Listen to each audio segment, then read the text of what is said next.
días son estos del día, declaran palabra de Dios. Y días también vemos tu siervo, justicia reinando otra vez. Bueno, hermano, vamos a orar para comenzar y ahí vamos a hacer un resumen. Padre, en el nombre de Jesús te bendigo, te doy las gracias por estar reunidos. Te pido que este estudio y esta reunión sea de provecho, que realmente podamos asimilar, Señor, lo que tú quieres hacer con nosotros y la importancia de poder transformarnos y formarnos para ser útiles y dignos del reino de Dios. Tu paternidad, Señor, es lo más maravilloso que nos has podido dar, presentarte a nosotros, Padre, como Padre, Señor, el Dios de toda la creación, el Dios que sostiene todas las cosas, nos ha hecho hijos de Dios. Y te glorifico, Señor, te doy las gracias, Jesús. Te pido que sanes todas estas cosas, que todos estos estudios, Señor, que realmente alumbren nuestros ojos para que nos demos cuenta que muchos de los temas que estamos viendo están las raíces de todos nuestros problemas, Señor. Los problemas de nuestro carácter, incluso de contaminaciones espirituales. Te lo ruego, Señor, que obres de una manera profunda, Señor, y con poder, en el nombre de Jesús. Amén. Amén, amados. Bueno, voy a hacer un pequeño resumen, pero este sí realmente va a ser pequeño, no como siempre digo que es pequeño y dura media hora. Lo último que hemos estado viendo en estos estudios, ¿cierto?, es características de la paternidad de Dios. Importante para poder entender el diseño para el cual yo fui creado, ¿cierto? Para el cual hay que entender que fuimos creados para recibir la imagen y el reflejo de la paternidad de Dios, y nuestros hijos fueron creados para recibir de parte de nosotros la imagen de la paternidad de Dios, que fluye a través del padre y de la madre, no solamente del papá. Entonces, primero, la paternidad de Dios es una fuente de compasión y misericordia. Es una fuente de amor, pero amor ágape, amor no condicional. Es una fuente de corrección y castigo de amor para el provecho del hijo, no porque a mí me activa una situación. Para eso necesito madurez y necesito sabiduría. Muchas veces en nuestra inmadurez aplicamos castigos que destruyen. ¿Amén? ¿Qué más? Es una fuente de recompensa, está pendiente de lo secreto. La paternidad de Dios es una paternidad que está pendiente de los detalles en nuestra vida. ¿Por qué somos así? ¿Por qué nos pasa esto? Está pendiente de lo que pasa en lo interior, en lo secreto. Y así deberíamos nosotros haber tenido una paternidad y también manifestar ese tipo de paternidad sobre nuestros hijos. ¿Qué más? Es una fuente de provisión, no solamente en lo material, sino de tiempo y de darle identidad al hijo, de darle la prioridad que merece un hijo. Que no es que tiene prioridad sobre mi cónyuge, pero yo le tengo que dar la prioridad que merece el hijo por el hecho de ser mi hijo. ¿Ya? Está atento a la necesidad emocional, psicológica, etcétera, etcétera. ¿Qué más? Da el ejemplo. Nuestra paternidad debe ser una fuente donde nuestros hijos deben aprender en nuestra forma de ser cómo ser un hombre de bien o una mujer de bien. Amén. ¿Qué más? Es la paternidad de Dios forma, establece y levanta. No solamente cría de que yo le voy a dar ropa, le voy a dar comida, le voy a dar casa, le voy a dar todo, y cuando cumpla los 18, 20 o 21 años, ya vaya a ver él cómo se enfrenta al mundo. Tengo que formar un hombre, tengo que formar una mujer que se va a enfrentar al mundo, que tiene que aprender en la casa cómo sobrellevar las desilusiones, la depresión, la angustia, el rechazo. Porque en el mundo nos van a rechazar, hay competencia, hay envidia, nos van a odiar, eso es inevitable. Y en la casa deberíamos aprender cómo manejarlo. No es que no nos va a pasar nada, no es que no va, ¿cierto?, a sentir angustia, ni pena, ni tristeza, ni rabia. Cómo poder manejarlo de la mejor manera. Pero para eso nosotros tenemos que manejarlo primero. Y ese es el problema, que nosotros no sabemos cómo manejarlo y mucho menos podemos transmitirlo. ¿Qué más? También afirma de manera personal y pública. Nosotros lo vimos en el ejemplo del Señor Jesucristo, cuando el Padre dice, este es mi Hijo amado en quien tengo complacencia, y a la vez dice, tú eres mi Hijo amado en quien tengo complacencia. ¿Qué más? Es una fuente de bendición y no de maldición. Tiene una justicia imparcial. Muchas veces nosotros perdemos la confianza de nuestros hijos o nuestros padres perdieron nuestra confianza porque han sido injustos. ¿Amén? ¿Qué más? Delega la responsabilidad de manera progresiva según la madurez y las etapas. Nosotros debemos ir delegando a nuestros hijos bajo nuestra supervisión, nuestro amparo, ¿cierto? Responsabilidades para que se desarrollen. Es un deber del padre. Yo castro a un hijo y le hago un mal tremendo si yo hago todo por él teniendo la edad de él hacerse cargo de ciertas cosas. ¿Qué más? Es una fuente de sanidad, perdón y auxilio y provisión.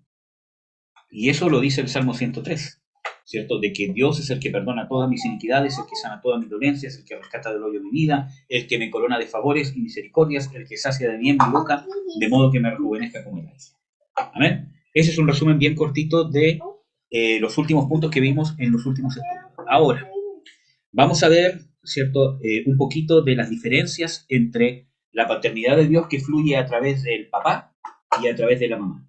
Y quizás uno podría hacer solo un estudio de esto, pero vamos a ver esto un poco, de quizás forma un poco superficial, ¿cierto? Pero no por eso deja de ser importante o deja de ser lo que la Biblia dice. Vamos a ver Proverbios 1:8. Proverbios 1:8. Dice: Oye, hijo mío, la doctrina de tu padre, y no menosprecies la dirección de tu madre. Vamos a ver otro, Proverbios 6:20. Dice: Guarda, hijo mío, el mandamiento de tu padre, y no dejes la enseñanza de tu madre. Entonces, si nosotros comparamos estos dos versículos bíblicos, nosotros vemos de que en Proverbios 1:8 nos habla con respecto al papá, ¿cierto?, de oír la doctrina. Y en el 6:20 nos dice, guarda, hijo mío, el mandamiento del papá. Con respecto a la mamá, en el 1:8, ¿cierto?, dice, no desprecies la dirección de tu madre. Habla de dirección. Y en Proverbios 6 habla de enseñanza. Sin embargo, ¿cierto?, la traducción al español deja corto, ¿cierto?, realmente el significado de las palabras. En ambos casos, la Biblia está usando la misma palabra para el papá y la misma palabra para la mamá. Para el caso del papá ocupa una palabra en hebreo que significa instrucción, castigo, reprensión, adherencia, restricción. Cuando dice en Proverbios 1:8, ¿cierto?, dice, oye, hijo mío, la doctrina de tu padre, esa palabra doctrina significa castigo, reprensión, advertencia y restringir. Y en este pasaje está hablando explícitamente de la diferencia entre el papá y la mamá. Sí podemos nosotros sacar que hay una diferencia. En cambio, la palabra que se usa para el caso de la mamá, donde dice, y no desprecies la dirección de tu madre, esa es la palabra que ocupa, ¿qué significa precepto o estatuto? Y es la palabra en hebreo Torah. Y ustedes saben de que el Torah es la ley de Dios, por lo menos para los judíos. Es una palabra que significa preceptos, estatutos, que es parecida, no es lo mismo. A grandes rasgos es parecido a la palabra en el griego logos, un estatuto, un decreto, pero no cualquier decreto, sino el instituido por Dios, en el caso del hebreo.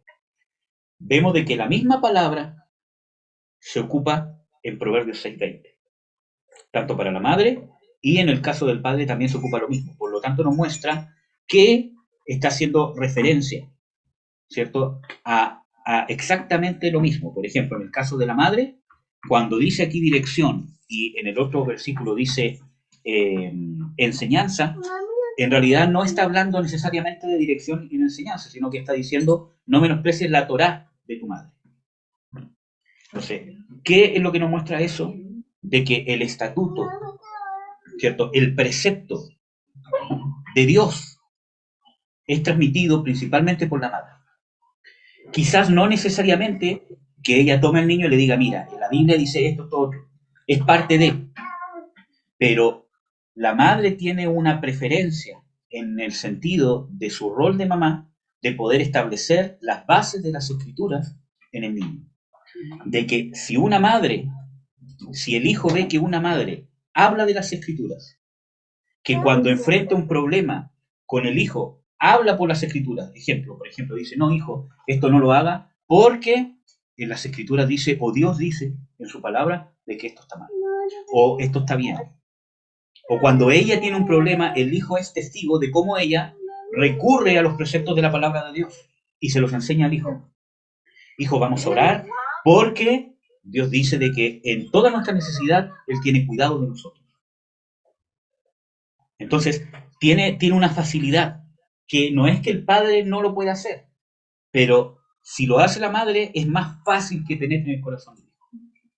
La Torá y la palabra de Dios. Principalmente la relación con su Dios. Y vamos a ver un ejemplo bíblico de esto. En cambio, con el padre, ¿cierto? Tiene un énfasis en el castigo, la reprensión, la advertencia y la restricción. Y la restricción. Tiene una preferencia. No significa que la madre no puede castigar, que no puede restringir. Pero el rol de papá, de parte de Dios, tiene una preferencia. Cuando el papá lo hace, ¿cierto? Fluye de manera más fácil. Tiene esa preferencia. Amén. También se ocupa con respecto al papá esa palabra, ¿cierto? Cuando habla en Proverbios 6:20, ley, constituir o ordenar, establecer una ley, un mandamiento. Esto sí y esto no. La ley es lo que dice lo que está bueno y lo que está malo y los castigos que conlleva la transgresión del mandamiento. Y eso tiene como preferencia el rol del padre, del papá, por sobre el de la madre. No significa que la madre no lo puede hacer, pero de parte de Dios, bíblicamente, hay una facilidad, una tendencia mayor a que fluya de una manera más potenciada por medio del papá. Y por medio de la mamá, la influencia de las escrituras sobre el niño. Que no significa que el papá no puede enseñar de las escrituras, pero hay una potenciación cuando lo hace la madre, que muchas veces no nos logramos imaginar. Amén. Vamos a ver Proverbios 4:1. Dice, oíd, hijos, la doctrina de un padre y estad atentos para que conozcáis cordura. Y esto es importante porque con respecto al padre nos encontramos de que ocupa esta misma palabra castigo. Entonces dice, oíd, hijos, el castigo o la reprensión o la advertencia o las restricciones de un padre y estad atentos para que conozcáis cordura. ¿Cuál es el objetivo de esta restricción, de estos castigos? Hacer que mi hijo sea cuerdo, que no sea un loco. Y cuando hablo de loco, no es que sea una persona esquizofrénica, sino que no sea un necio, que no sea una persona que no se dé cuenta de su entorno. Una persona cuerda, una persona en su juicio cabal, para que tenga juicio. Entonces, como papás, ese es nuestro norte cuando nosotros restringimos a nuestros hijos o los castigamos. Que sea una persona de bien, que aprenda a juzgar las cosas que son buenas y las cosas que son malas. ¿Amén? ¿Qué más? Proverbios 13:1. Miren lo importante que es un padre, amados. Miren, ahora voy a hablar del padre, después voy a hablar de, ¿cómo se llama? La madre, para que no piensen que solamente voy a, hablar de, ¿cómo se llama? El padre. Pero la mayoría de las personas que delinquen y están en las cárceles tuvieron una madre presente que los ama, que se desvela por ellos, que los defiende, que ha llorado, que lo ha ido a buscar a la calle, que lo ha ido a sacar cuando está metido en la droga, pero más del 90% tiene un padre ausente o problemas con el padre. Entonces, no quiere decir de que la madre no tenga influencia o que esté mal lo que está haciendo, pero vemos de que la misma Biblia nos muestra de que la restricción, cuando viene de un padre, el castigo, todo eso forma a un hombre o a una mujer con cordura. Y ser una persona cuerda es una persona que no va a hacer lo malo porque está cuerdo, no va a ser una locura. Está cuerdo, esto está mal, no lo voy a hacer. Por mucha necesidad que tenga. Amén. O por muy fácil que se me dé la oportunidad. Proverbios 13:1. El hijo sabio toma el consejo del padre, mas el burlador no escucha las reprensiones. Y esto es importante porque aquí también ocupa la misma palabra, castigo. Amén. ocupa la misma palabra que vimos que significa castigo, reprensión, advertencia, restringir.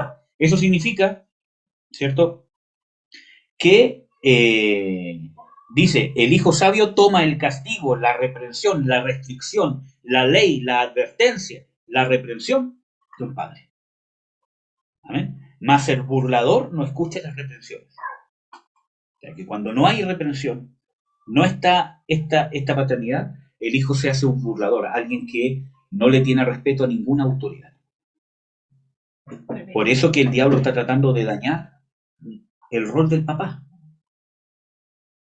Y está potenciando a que la mujer se sienta lo más autosuficiente posible, de que no necesita un hombre ni siquiera para ser papá.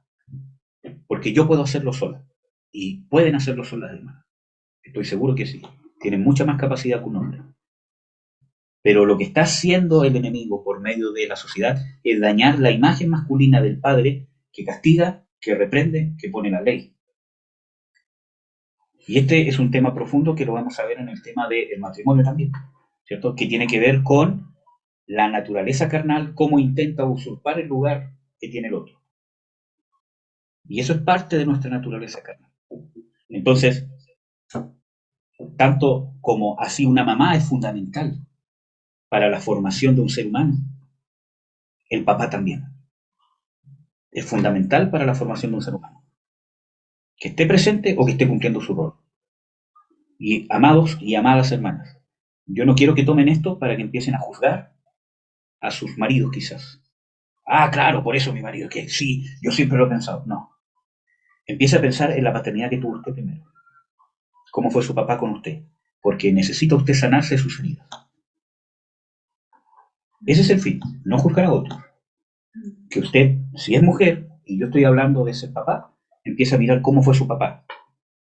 O el rol masculino que tuvo de papá. Quizás no fue su papá, quizás fue un tío, quizás fue un abuelo, quizás por un tiempo fue un tío, por un tiempo fue el abuelo, por un tiempo fue, o por un tiempo nadie, ¿cierto? Etcétera, etcétera. Empieza a mirar eso, porque esto es para que usted se sane. ¿Amén? Nosotros ya sabemos, hermano, que en nuestro matrimonio, ¿cierto? O que esto está incompleto. Si nosotros siendo cristianos nos hemos dado cuenta con estos estudios que hay cosas que están incompletas en nosotros, con mayor razón, si no hemos o no estamos viviendo en la plenitud de Cristo en nuestros propios matrimonios. Eso ya está sabido. Ya sabemos que yo no tengo todo lo que estamos viendo aquí y que el otro tampoco lo tiene. Eso ya lo sabemos. Entonces, ¿qué tenemos que hacer? Empezar a mirar cómo fue mi paternidad, porque esto es para que usted vea lo que le faltó y lo que Jesucristo en su paternidad o Dios en su paternidad le puede dar, que es todo lo que vimos anteriormente. ¿Amén?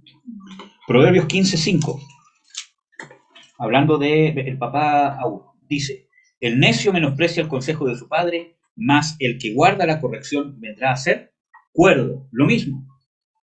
Entonces, nos muestra aquí esta misma palabra, castigo, corrección, restringir, advertencia. O sea, en otras palabras dice, el necio menosprecia el castigo, la reprensión, la advertencia, la restricción del padre. Eso es lo que hace un necio. Por eso de que cuando no está el castigo, la reprensión de parte del papá, nosotros crecemos con una tendencia a ser necios. Y por eso que nos cuesta someternos, principalmente a autoridades masculinas, en cualquier área. Y especialmente autoridades masculinas que proyectan la paternidad de Dios. Y muchas veces tenemos problemas de eso en la iglesia.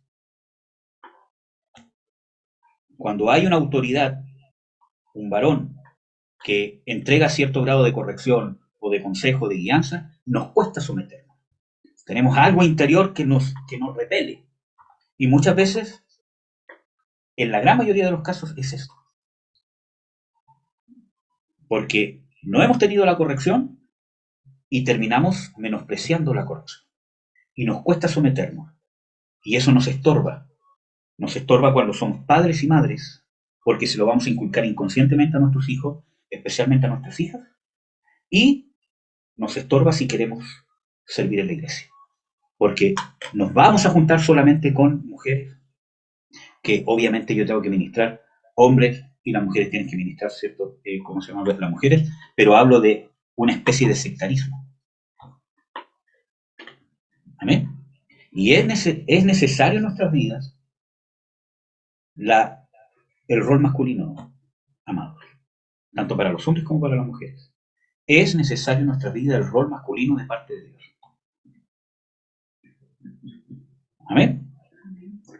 La figura de un varón de Dios. Obviamente todos tenemos imperfecciones, pero es necesario en nuestras vidas. Entonces, tenemos que nosotros tener esto, porque miren qué más dice el versículo 5. Mas el que guarda la corrección, y esa palabra corrección es otra vez castigo, que más encima viene de la raíz tener razón, discutir, incluso recíprocamente. Entonces, no es solamente que yo le digo, hijo, no haga esto porque yo digo que no.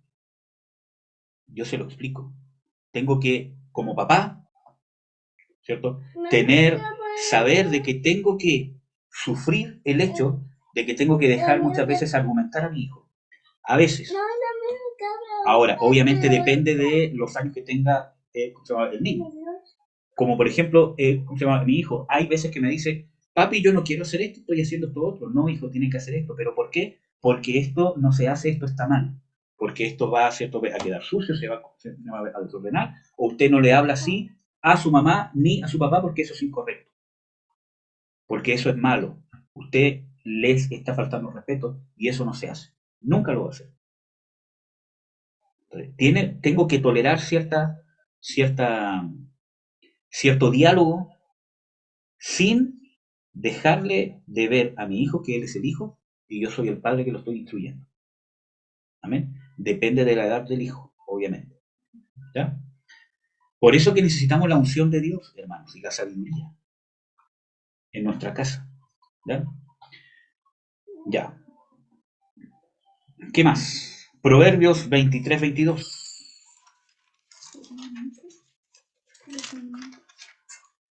Dice, oye a tu padre, a aquel que te engendró, y cuando tu madre envejeciere, no la menosprecies. Amén. Y aquí, esto nos está hablando de que debe tener que decir. Mira, les voy a explicar de otra manera. Proverbios 23-22, dice, ¿cierto? Sí. Oye a tu padre, a aquel que te engendró. ¿Qué significa? De que el papá tiene que tener que decir para que el hijo pueda oír. Si soy un papá pasivo, o tuvimos un papá pasivo, que no se metía en los castigos, y que todos los castigos les daba la carga a la mamá, ¿qué va a oír el hijo? Cuando dice aquí, oye a tu padre. No va a oír nada. Entonces, cuando nuestro padre es pasivo y carga la corrección, la ley en la casa, ¿quién establece lo que se hace y lo que no se hace? Que no significa que la mamá no lo puede hacer, pero la preferencia de ello es del papá. Entonces, cuando el papá carga todo ese peso en la mamá, el niño no tiene que oír del padre. Y crece incompleto, sin cordura, sin juicio, sin capacidad de razonar. Por eso que muchas veces discutimos y no sabemos cómo argumentar. Ofendemos y dejamos la mansa embarrada, incluso teniendo razón. Pero por el hecho de no saber cómo expresarlo, porque nuestro padre no nos dio esa chance, perdemos toda la razón que tenemos solamente por causa de que no sabemos cómo transmitir. Porque para poder argumentar tenemos que saber con quién estamos hablando, el momento que estamos hablando, quién es él, quién soy yo. Porque no con todos puedo, ¿cómo se llama? No con todos puedo hablar igual. Es diferente a cómo yo hablo con un amigo de toda la vida, ¿cierto? Que, no sé, que él sabe cómo soy yo sé cómo soy él, y le puedo decir, ¿cómo se te ocurre? Y todo lo demás, y aquí y allá, pero él sabe que es algo del momento. A diferencia que yo hable así con un jefe. ¿Cómo se le ocurre mandarme esto? Estoy enojado y estoy depresivo y todos me tienen que entender. No, no me tiene por qué entender. Por ejemplo. Entonces a veces pierdo quizás toda la razón que tengo porque no sé argumentar. Porque el padre es el que me da esa plataforma para poder desarrollar esa argumentación. El padre es el que me va a poner el límite. Cuando yo esté hablando con él, pero papá, él es el que me va a decir, no me habla así. ¿Por qué? Porque él es el que está atento a cuando yo estoy pasando el límite de faltarme el respeto. Él tiene que saber que está hablando con el papá, no con un amigo de la calle, por ejemplo. Entonces, mientras él me dice, no, pero es que, mire, ¿cómo se llama? Muchas veces con mi hijo chico yo le digo, no, así no lo pida, pídalo bien. O, ¿cómo se llama? Hay otras veces, no, así no. No me hable así. No, pero que no me hable así. Porque uno le tiene que ir enseñando cuál es el límite del respeto y cuál es el límite de la irrespetuosidad, para que él después aprenda cómo defenderse, cómo expresarse, cómo argumentar, cuál es la línea en que estoy faltando el respeto. Cuando nuestros padres han sido pasivos y no tenemos que oír de nuestros padres, en la ley, la reprensión, la restricción, todo lo que hemos visto, no sabemos argumentar. Entonces, cuando nos enfrentamos al mundo, disparamos. Y no por nuestra culpa, porque es algo inconsciente. Porque donde debimos ser entrenados, no fuimos entrenados. Y la vida nos va enseñando con golpes que hay algo que estamos haciendo mal. Y puede ser que nos demos cuenta o que culpemos al mundo entero que no nos comprende. ¿Amén? Y sí, esto también va para las personas, obviamente, que no han tenido un padre presente. Porque ¿qué oigo de mi padre? Nada. Para los que han tenido un padre ausente, también tienen que ver las figuras paternas que han estado en su vida. Un tío, un primo, etcétera, etcétera. Que quizás han sido intermitentes, pero también las tienen que, ¿cómo se llama?, analizar.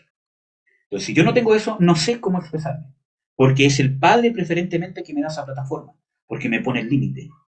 Por eso que cuando nos encontramos en el matrimonio, muchas veces no nos sabemos respetar, porque no sabemos.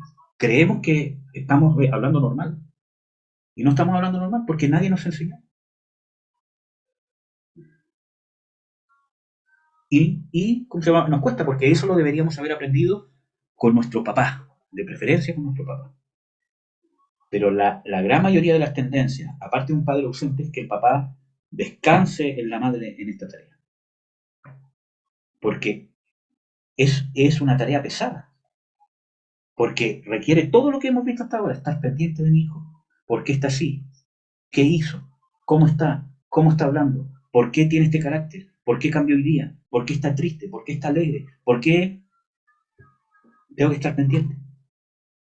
¿Ven? Entonces,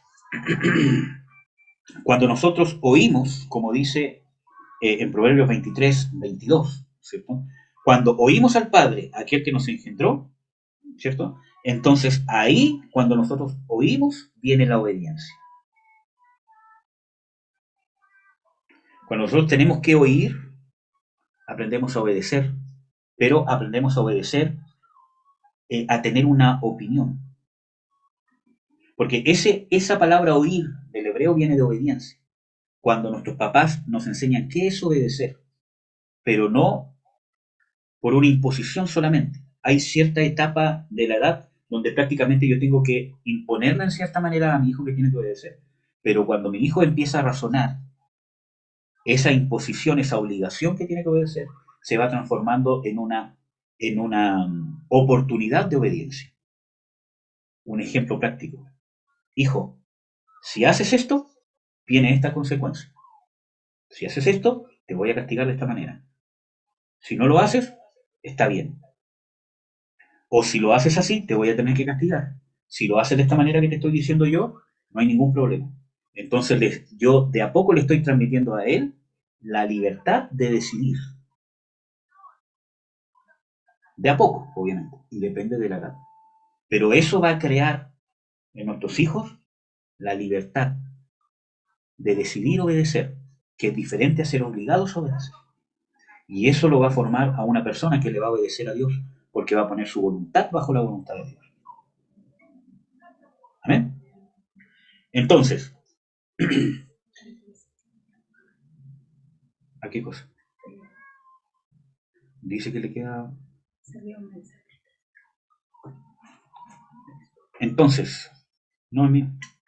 Entonces, nos encontramos para leer la otra parte del pasaje que tiene que ver con la madre. Dice, y cuando tu madre envejeciere, no la menosprecies. Miren, ¿saben qué? Lo relevante que es el padre. Porque cuando el padre tiene castigo, y todo lo que hemos visto, reprensión, ley, tiene algo que decir, mi hijo respeta a su madre. La ausencia del padre o la ausencia del rol de papá, que no tiene nada que decir, hace que los hijos terminen despreciando a sus madres. Yo le tengo que enseñar a mi hijo a respetar a su mamá. En las escrituras dice de que yo era tierno y delicado con mi madre. En este mismo libro. Yo era tierno, delicado y único entre mi madre. Donde el hijo y la hija también aprende la ternura en cómo trata a la mamá. Y el padre tiene que estar pendiente de eso. Yo no permito que mi hijo le falte el respeto, ¿cómo se llama?, a su mamá. Incluso las veces que intervengo, ¿cómo se llama?, no es porque crea que, ¿cómo se llama?, que Marcela no lo puede hacer todo lo demás, sino porque él tiene que saber de que el papá no va a permitir que él le falte el respeto a su mamá. Para que cuando yo no esté, o su madre envejeciere, ¿cierto?, no pase esto. Entonces, cuando tenemos un papá ausente, tenemos esa tendencia. Y eso se ve en los jóvenes, muchas veces, que cuando han tenido papás pasivos, tratan a su mamá como se les da la gana. Y un papá no puede dejar pasar eso. Y lo tiene que hacer de pequeño, porque cuando ya es grande, muchas veces es tarde. Aunque siempre hay algo que hacer. ¿Amén? Bueno, vamos a pasar a ver el tema de la mamá. Como ya vimos, el tema de la madre tiene un énfasis en la Torá. Esa palabra usada en Proverbios 1.8 y en Proverbios 6.20, donde se traduce como dirección o enseñanza, realmente es la misma palabra que significa Torá, que es precepto o estatuto principalmente divino, ley de Dios. Entonces, les voy a dar un ejemplo. Vamos a ver el ejemplo de Timoteo, 2 Timoteo 3, del 15 al 16. 2 Timoteo 3,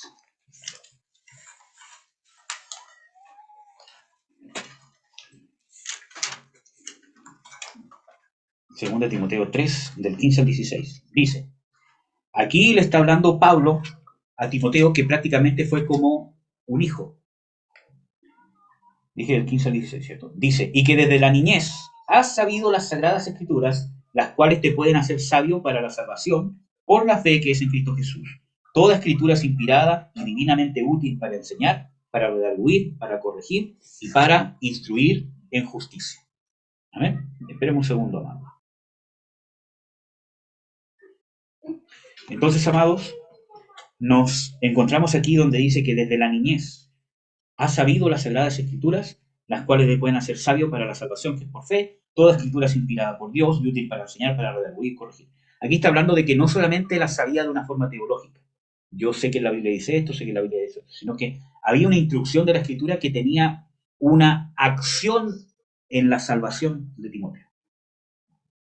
Obviamente Timoteo ya era salvo, pero la influencia de las escrituras que tuvo en la niñez no es solamente saber los pasajes bíblicos, leer con él los textos bíblicos, sino que había una enseñanza. Por eso que les dije de que cuando habla sobre la madre, de la Torá de la madre, no está hablando simplemente que usted se siente con su hijo y lea, apréndete de memoria este salmo. Está hablando que vea cómo usted aplica la escritura, cómo usted consulta la escritura, cómo usted habla abiertamente de la escritura. En la palabra de Dios dice, y hablarás de ella cuando estés en la cama, cuando estés en la mesa, cuando estés en el camino, se la dirás a tus hijos. En todo momento hablarás de esta ley. Que no significa que la esté recitando todos los días. Que yo diga, hijo, ¿cómo estás? ¿Cierto? Y que diga, Jehová es mi luz y mi salvación. ¿De quién temeré? Jehová es la fortaleza de mí. Y esté todo el día recitando textos bíblicos de mi hijo. ¿Estará loca mi mamá? Entonces, no, sino que es, por ejemplo, que yo recurro a la palabra de Dios cuando tengo una circunstancia donde tengo que aplicar la palabra de Dios. Yo, ¿cómo se llama? ¿Cómo se llama? Con mi hijo, cuando él tiene temor, le digo, hijo, diga, en el día que temo, en mi Dios confío. Dígalo. Y lo dice, en el día que temo en mi Dios confío. O Jehová es mi luz y mi salvación, ¿de quién temeré? Entonces, pero él tiene que ver que yo también lo aplico. Hijos, vamos a orar, ¿cierto?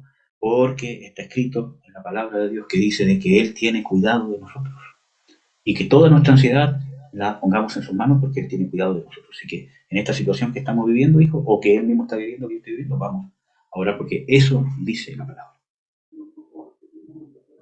O vamos, o ¿cómo se llama? El por qué yo voy al culto, por qué yo oro, por qué escucho alabanzas, por qué alabo a Dios, por qué ayuno, por qué recibo a hermanos en mi casa, por qué diezmo, por qué doy ofrenda, etcétera, etcétera.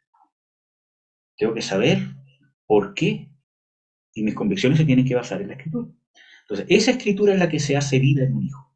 Y eso potencialmente fluye mejor a través de la madre. Vamos a ver el efecto que tuvo. Segunda Timoteo 1:5, en este mismo libro, dice, trayendo a la memoria la fe no fingida que hay en ti, la cual residió primero en tu abuela Loída y en tu madre Eunice, y estoy cierto, en ti también. ¿De dónde había aprendido o cómo había sido instruido de estas escrituras, Timoteo, que la instrucción en su niñez había tenido efecto ahora cuando era salvo? De parte de su abuela y de su madre. Porque fue transmitida con fe. Por eso que yo les digo que no es solamente recitar textos por decirlo, sino que es como yo vivo los textos, como evidentemente lo que está escrito, yo evidencio de adrede que lo que estamos viviendo está escrito en tal parte, está escrito en tal parte. Porque eso es transmitir fe. La fe no se hereda. No es que usted tenga fe y su hijo va a tener fe. O que usted sea profeta y su hijo va a ser profeta. No. Ninguna de esas cosas, ni los dones, son heredables. Y mucho menos los ministerios. Se transmite la fe y se transmite a través del ejemplo, a través de la vida. Yo le enseño. Ese hijo vio un ejemplo de fe y para él esa es la plataforma de fe donde va a fundamentar la suya. Si ve que nosotros somos hipócritas y que decimos ser algo que no somos, esa es la percepción que se va a llevar de Dios. Y su fe va a estar limitada por causa nuestra. Y así con nuestros padres. Amén. ¿Qué más? Vamos a ver el efecto que tuvo. Segunda Timoteo 3, 10 y 14. Dice, pero tú has comprendido mi doctrina, instrucción, intento, fe, largura de ánimo, amor y paciencia. ¿Qué le trajo la instrucción de parte de la madre y de la abuela de las escrituras? Pero una transmisión de una vivencia de fe de las escrituras. En Timoteo, la capacidad de poder comprender la doctrina, la instrucción, el intento, la fe, la largura de ánimo, el amor y la paciencia en Timoteo. Tenía la plataforma para ser un buen discípulo. Cuando fallamos o nuestras madres han fallado en eso, nos cuesta ser discípulos. Cuando hemos tenido una madre de que no nos ha instruido en las escrituras, miren, muchas veces nosotros hemos tenido madres que han sido mundanas, pero nos han transmitido incluso valores bíblicos sin ni siquiera saber. O lo poco y nada que saben, pero lo han transmitido y eso también muchas veces siembra una plataforma. ¿Cómo fueron nuestras madres? ¿O cómo han sido las hermanas como madres? Ya hablamos de los padres. Entonces, tienen, hermanas amadas, la oportunidad de sembrar una plataforma para que esa persona sea susceptible, dócil al discipulado. Y cuando la maternidad falla, nos cuesta ser discípulos. Cuando hemos tenido una madre aprovechadora, maltratadora, nos cuesta ser discípulos, nos cuesta ser guiados, nos cuesta buscar el discipulado, buscar el consejo, y no solamente buscar ser ministrado, tengo un demonio, sáquenmelo fuera, porque eso no es discipulado. Jesús echó muchos demonios y sanó muchos enfermos, pero la gran mayoría no eran sus discípulos a los que sanó y a los que libertó. Ojo con eso. ¿Ministró a sus discípulos? Claro que sí. Pero la instrucción del discipulado es diferente porque es una instrucción de vida, una enseñanza. Y el discipulado tiene que ser activo. es solamente que me echen fuera demonios o que me den un consejo en un momento difícil. Porque toda la gente busca consejo en un momento difícil que no sabe qué hacer. Hasta los mundanos. Lo buscan en un psiquiatra, lo buscan en un psicólogo, lo buscan en un papá o en alguien que sepan que tiene más experiencia que ellos. Todos lo hacen. Entonces, el discipulado es otra cosa. El discipulado, entonces, muchas veces nos cuesta discipularnos porque la plataforma para ser buenos discípulos viene de nuestra madre. O debería venir de nuestra madre. Nos hace gente dócil, gente que recibe instrucción, gente que puede comprender, puede aprender como esponja.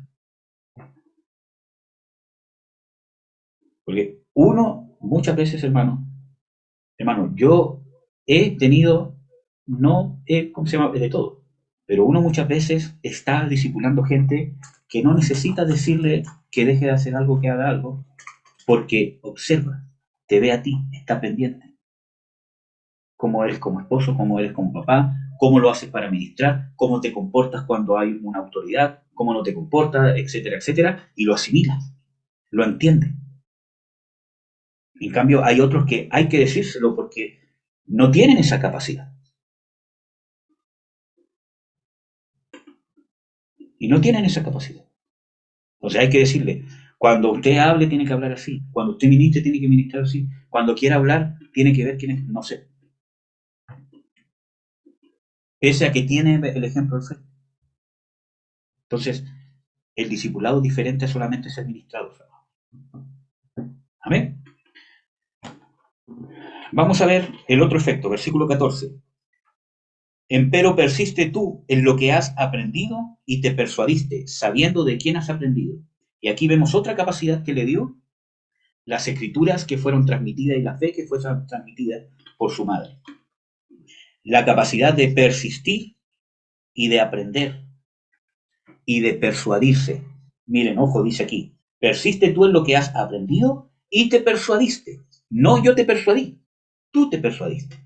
Tiene una plataforma de él persuadirse, de él aprender, de él recibir, de él estar dispuesto, de él estar mirando, de él ser un discípulo activo, no pasivo.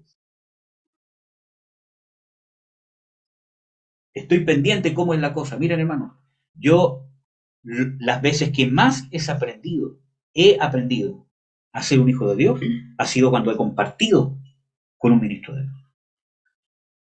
Más que los estudios. He tenido el privilegio de compartir con pastores por mucho tiempo y verlos en su diario vivir, desayunar con ellos, almorzar con ellos por mucho tiempo. Ver cómo llevan la aflicción, la depresión, el rechazo de los creyentes, su trabajo que no es ¿cómo se llama? Reconocido, sus problemas con su esposa, con sus hijos que los critican, etcétera, etcétera, las críticas. Y eso para mí ha sido una riqueza tremenda. Ahí es donde más he aprendido de lo que estoy dando hoy día. Tanto de los aciertos como de los errores.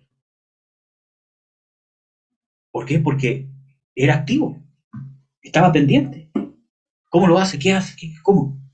Y he podido estar con siervo de Dios siendo un discípulo que como un siervo casi, ¿cierto? En lo cotidiano. Ahí es donde más se aprende. ¿Amén?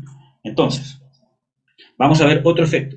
Hechos 16, 12. Muchas veces nosotros, hermanos, no entendemos qué es ser discipulado. Y que para estar en el reino de Dios necesitamos ser discípulos. Lo mínimo es ser discípulos, porque de ahí parte todo para arriba. Como yo les dije en, ¿cómo se llama? Una prédica hace un tiempo atrás, yo no puedo ser siervo si no soy discípulo. No puedo servir si no soy discípulo. O sea, prácticamente puedo hacer lo que sea, pero mi servicio no va a ser divino o espiritual si no soy un discípulo, y mucho menos un ministro. Y no hablo de ser pastor, evangelista, profeta y todo lo demás. Ministro de alguien que ministra a otros, si no soy discípulo, o si en algún momento dejo de serlo. Hechos 16:2 dice, De este daban buen testimonio los hermanos, hablando de Timoteo, que estaban en Listra y en Iconio. O sea, Timoteo alcanzó buen testimonio. ¿Y de dónde alcanzó ese buen testimonio? De lo que había sido influido de su madre y de su abuela, por las escrituras. Y cuando habla de tener buen testimonio, no era que él sabía decir las escrituras, era asertivo con lo que decía, así que venía de Dios. No, era un hombre justo, era un hombre de bien. O sea, ¿cómo se llama? Un joven, ¿cierto? Acá por lo menos. Era un joven justo, un joven de bien, un joven respetuoso, un joven que se sabía comportar, un joven centrado. Vemos el efecto que tuvo la madre, la Torá de la madre sobre Timoteo, aún teniendo una tremenda falencia, porque tenía la falencia del padre. Y aquí lo vemos en el mismo Hechos, en el versículo 1. Dice, después llegó a Derbe, ¿cómo se llama? De Pablo, y Listra. Y he aquí estaba allí un discípulo. Cuando Pablo se encontró con Timoteo, aquí dice de que ya era discípulo. Era una persona discipulable. No solamente con Pablo, era un discípulo innato. Porque tenía esa base de la madre. Y miren, hermanos, pasa mucho. Miren, yo le doy gracias a Dios por, ¿cómo se llama? Mi madre, porque ella puso esa base en mí. Puso una esencia de ser un discípulo innato. Con cualquier persona que yo estaba era un aprendiz. Con errores, ¿cierto? Pero con cualquier persona que estaba era un aprendiz. Ya sea en el trabajo, con un maestro, con quien sea, era un aprendiz, pero no solamente de saber cómo pegar no sé, una palmera o todo lo demás, sino cómo se comportaba, cómo cobraba, cómo hacía, cómo era la persona. Había una ansia, había algo interno que deseaba aprender. Y cuando me encontré con el Señor Jesucristo había una plataforma. Dios la tuvo que corregir, obviamente. Pero había un corazón de discípulo. Mal enfocado, claro que sí. Pero había un corazón de discípulo o de aprendiz. Y esa plataforma la pone la madre. Entonces, yo le doy gracias, ¿cómo se llama? A Dios por eso. Yo conocí a Jesús gracias a mi mamá que desde chico me dijo, Jesús es tu amigo. Jesús siempre está contigo, Jesús siempre te cuida. Jesús te ama. Yo sabía quién era Jesús. Obviamente muy superficialmente, sin convertirme. Pero me fue sembrado en mi interior quién era, que había una persona que se llamaba Jesús y era Dios y era el Señor. Sin ser salvo, pero sabía que había alguien. Y cuando Jesús se encontró conmigo, fluyó. Así también muchas veces la debilidad de esa condición es que cuando somos tomados por alguien malévolo, etcétera, etcétera, somos fácilmente también discipulados en el lado del mal. Pero Dios tiene misericordia de nosotros, nos encuentra y lo que fue una debilidad lo transforma en una fortaleza. Amén. Pero tenemos que ver cómo fueron nuestras mamás con nosotros. Las madres histéricas, las que golpean a los hijos, que de repente le dan las mil y una, ¿cierto? Y que se exceden violentamente, obviamente que no van a sembrar esta base, van a dañar esta base. Por eso muchas veces nos cuesta el discipulado. Tenemos que ver la raíz, porque la paternidad de Dios suple. Es lo único que puede suplir Jesucristo. Acuérdense que las Escrituras dice, vosotros estáis completos en Él, en Jesucristo. Acuérdense que la paternidad de Dios incluye mamá y papá. Entonces la paternidad de Dios me da la Torá necesaria o la esencia de las Escrituras necesarias, vista en el ejemplo de Jesús, para que yo empiece a aprender y esto se empiece a llenar. Un ejemplo de esto es cómo Jesús usó las Escrituras, por ejemplo. Cuando estaba siendo tentado dijo, escrito está. Ahí hay una parte práctica de cómo aprender Torah y que se me transmita la fe de Jesús a mí. Cuando leo las Escrituras yo tengo que estar viendo que es un relato real, que pasó, que Jesús lo usó y que yo también lo tengo que usar. Pero eso es experimental. No es solamente un conocimiento, ni tampoco solamente es una sensación. ¡Ay, qué bonito! Tengo que entender la fe detrás de Jesús al usar las Escrituras para vencer una tentación y empezar y empezar a hacer yo lo mismo. Amén. Pero para eso tengo que estudiar las Escrituras, saberlas, entenderlas, estudiarlas. Amén. Vemos de que tenía la ausencia del padre. Dice, estaba allí un discípulo llamado Timoteo, hijo de una mujer judía fiel. Ahí está hablando de que era judía, fiel al judaísmo, pero también está haciendo referencia a que era fiel, porque se había convertido al cristianismo. Más de padre griego. Y esa palabra más nos muestra al tiro un pero. Y creo que en la versión 1960 dice pero de padre griego. Y no nos podemos saltar esa palabra. Cuando nos dice pero es porque pone una contraparte. O sea, dice, mira, era un discípulo. Timoteo era un discípulo, tenía buen testimonio de todos de allá, etcétera, etcétera. Era hijo de una madre judía, o sea, tenía todo. Y más encima una judía convertida. Pero, o sea, está todo bien, pero nos muestra algo que era negativo. De padre griego. ¿Ven? Entonces, es importante saber de que ese pero nos muestra de que había falencias. Vamos a ir a 2 Timoteo 1, 6, 8. Vamos a ver los efectos probables de la ausencia del padre, pese a la presencia de la madre. Y una buena presencia de la madre, porque miren qué difícil a una madre, porque miren, hermanos, pese a que la escritura no lo dice, pero cuando nos muestra ese pero, nos muestra una contrariedad, que puede ser que tenía un padre ausente que quizás nunca conoció, o que no estuvo dispuesto a seguir conviviendo con su esposa cuando ella se convirtió al cristianismo, como Pablo dice, ¿cierto? Este es un mandamiento que digo yo, no el Señor, ¿cierto? De que si una mujer que se convirtió y su marido consiente en vivir con ella, no se separe, ¿cierto? Pero si eso nos muestra que si no consiente, y este es un consejo de Pablo, ¿cierto? Sepárese, pero no se vuelva a casar. O sea, no es que, ya me separé y que ya ahora voy a buscar un cristiano, sino que está hablando de otra cosa.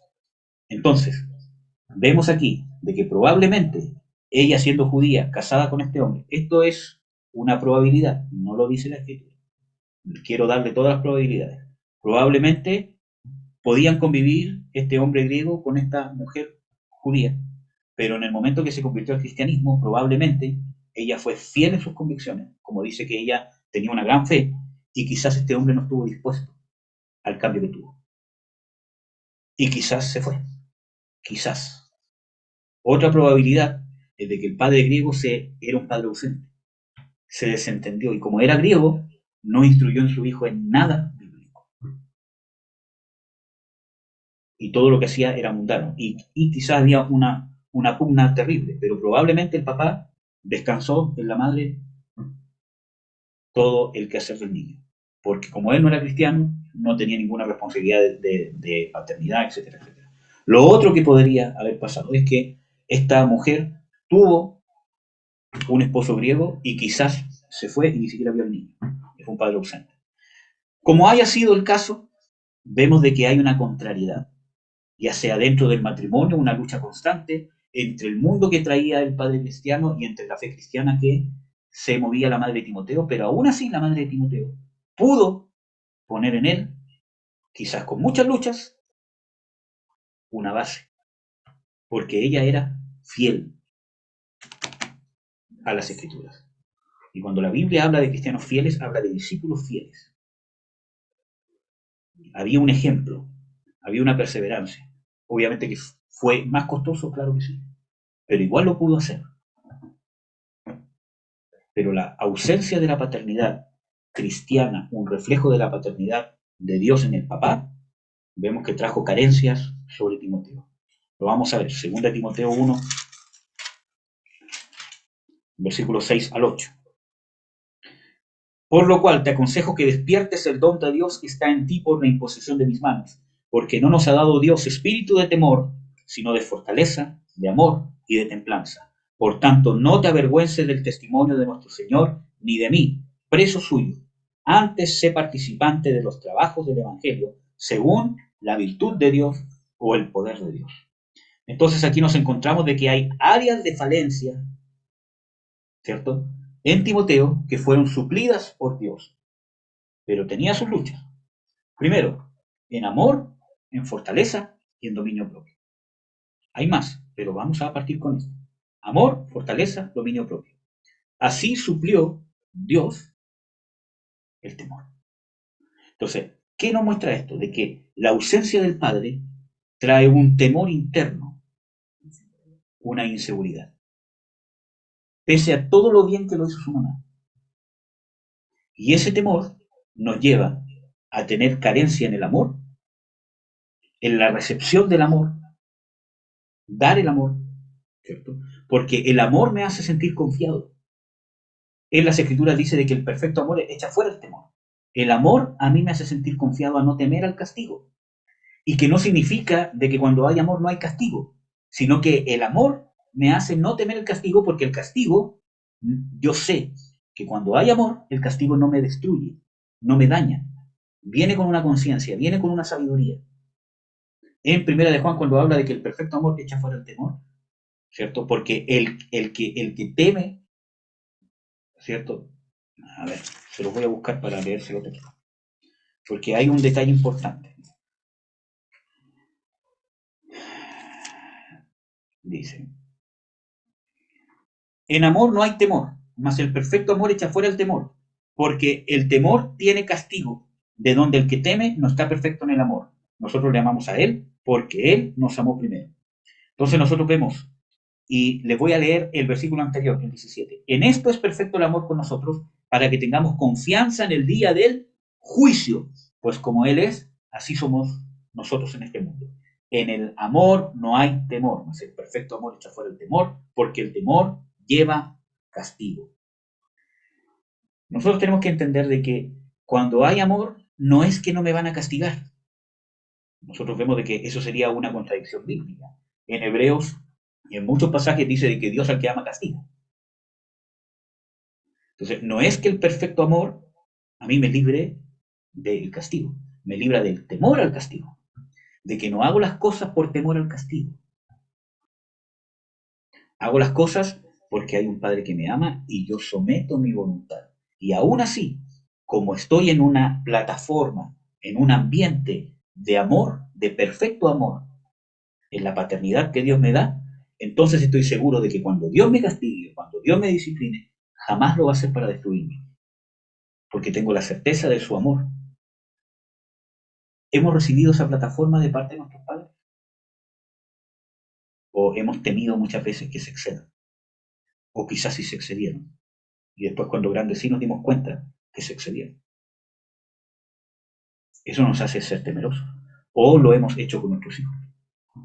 Nos dan nuestros ataques de histeria, ¿cierto? Y nos excedemos. Y en vez de actuar ellos por el perfecto amor, actúan por temor. Y hablo de temor de miedo, porque obviamente el hijo le tiene que tener cierto grado de temor al padre. Y, ¿cómo se llama? A la madre, porque son la autoridad, son los padres, pueden darle un castigo si hace algo malo. Sino que estoy hablando del terror, del miedo a que mi padre se va a exceder y me va a hacer un daño. Amén. Y que ojo con eso, son cosas que tenemos que sanar y que sanan en el perfecto amor de Dios. Conociendo el perfecto amor de Dios, yo me doy cuenta, vivo tranquilo, vivo confiado.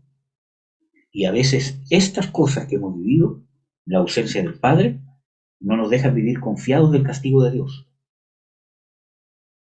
Y vivimos teniéndole miedo a Dios. Que Dios prácticamente está con un bat, ¿cierto?, en la mano, esperando, ¿cierto? Y nos manda las pruebas más grandes y las tribulaciones más grandes, ¿cierto? Y muchas veces vemos a Dios como un Dios tirano, un Dios cruel. Y sinceramente amamos a Dios y quizás aceptamos esas cosas, pero las estamos viendo desde un punto de vista de que Dios es un Dios cruel, sádico, que le gusta pasarnos por ¿cómo se llama?, situaciones complejas y que no quiere nuestra felicidad. Y no es así. Si bien hemos hablado de que por medio de muchas tribulaciones tenemos que entrar al reino de Dios, pero esa tribulación conlleva el fruto de justicia el fruto apacible, el fruto de paz, como está en Hebreos 12. ¿Amén? Entonces, el perfecto amor echa fuera el temor. Entonces, vemos esta carencia en Timoteo. El temor que le trajo probablemente la ausencia del padre, ya sea ausencia presente o ausencia total, o la contradicción de un padre que no se hizo cargo de instruirlo en los caminos del Señor Jesucristo. ¿Amén? Vemos que le trajo un temor. ¿Y cómo Dios suplió esto? Con espíritu de amor, de fortaleza y de dominio propio o de templanza. ¿Qué significa eso? Que el temor afecta a esas áreas. La recepción del amor perfecto de Dios.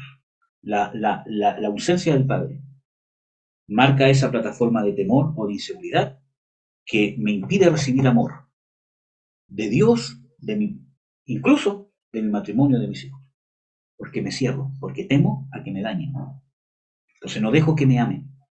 Porque si me abro para que me amen, me van a dañar, me van a traicionar, se van a ir. Hay una raíz de temor, hay un espíritu de temor. ¿Qué otra área? La fortaleza. Daña mi fortaleza y tengo que ponerme una careta de ser fuerte para poder esconder el temor. Y en las Escrituras dice, diga al débil, fuerte soy. Pablo dice entonces, cuando soy débil, entonces soy fuerte. Entonces, ¿qué pasa? Cuando hay temor, una ausencia del Padre, crea que nosotros escondamos nuestras debilidades. Y eso es temor. Yo no quiero mostrarme débil, soy autosuficiente, me la puedo solo, me la puedo sola. Cuando hay un padre ausente, porque el padre ausente no puso la plataforma de confianza y daña mi carácter. Y tengo problemas con el área de la fortaleza. Tengo una fortaleza externa. Entonces, cuando alguien me quiere ayudar, especialmente una imagen masculina, me cierro. No recibo el consejo. Y hermanos, uno se da cuenta. Muchas veces uno da un consejo, dice algo, y se lo dice otra persona, quizás que es mujer, o que no tiene un grado de autoridad y lo recibe. Lo mismo que le dijiste, y ni siquiera se acuerdan, porque su mente lo pasa, porque está dañada el área de la fortaleza.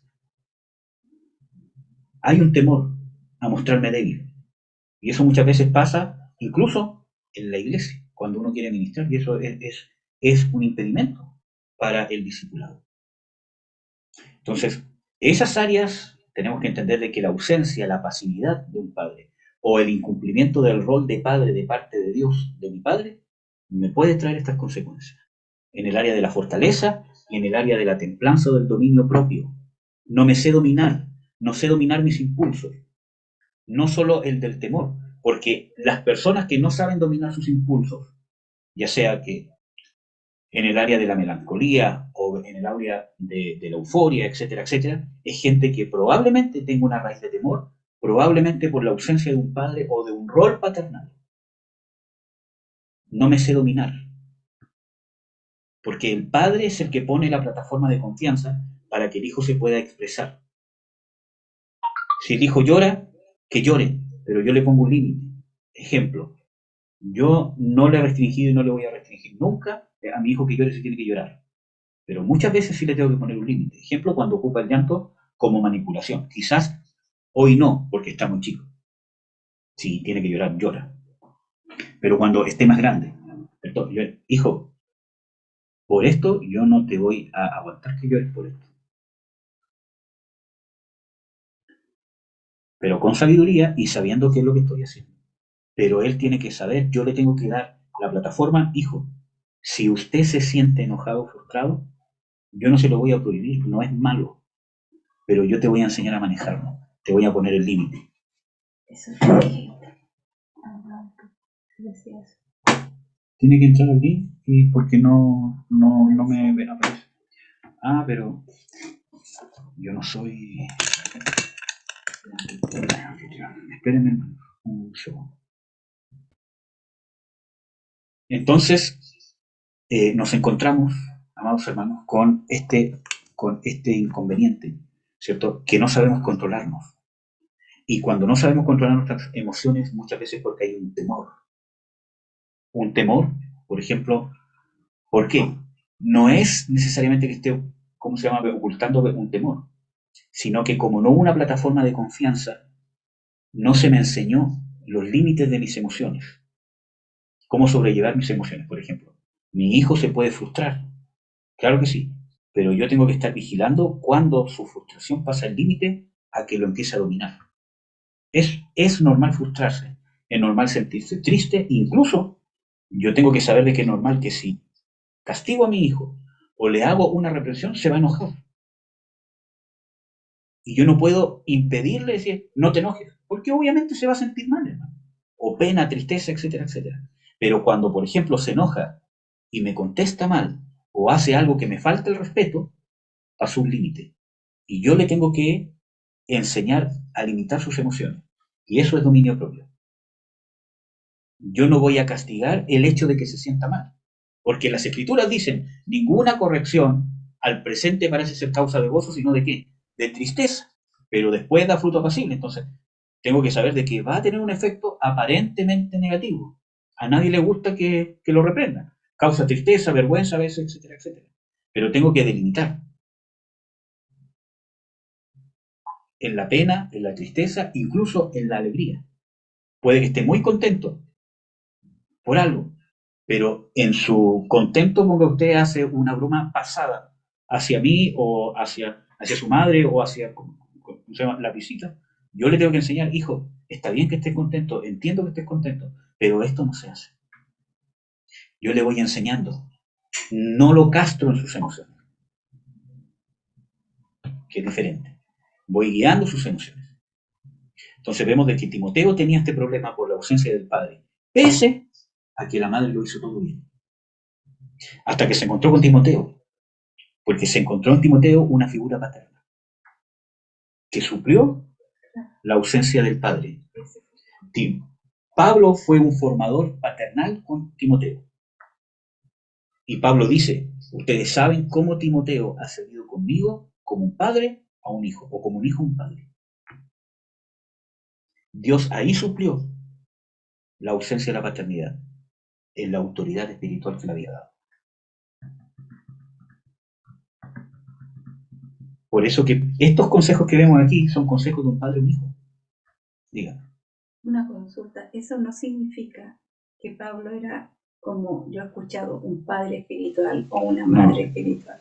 Ya, por favor, hermano, olvídense del padre espiritual y de la madre espiritual porque eso no es bíblico. Jesús dice claramente, un padre tenéis en el cielo y a nadie más llaméis padre que en la tierra. Pablo hace referencia cuando dice, vosotros podréis tener muchos ayos, o sea, mucha gente, un ayo, ¿cierto? Es como un yugo, ¿cierto? Mucha gente que los guíe, mucha gente que... Pero tenéis un padre que soy yo, porque yo los engendré en el Evangelio. No está hablando que es su padre espiritual y que ellos le deben algo a él por ser el supuesto padre espiritual, por sobre los otros. Simplemente está diciendo, está hablando de, recordándole a una iglesia que era malagradecida, ¿cierto? Y no con Pablo, sino que se estaba ensoberbeciendo, recordándole sus inicios. Que Pablo es el que había puesto el cimiento, el que se había sacrificado por ellos, a quien tanto menospreciaban.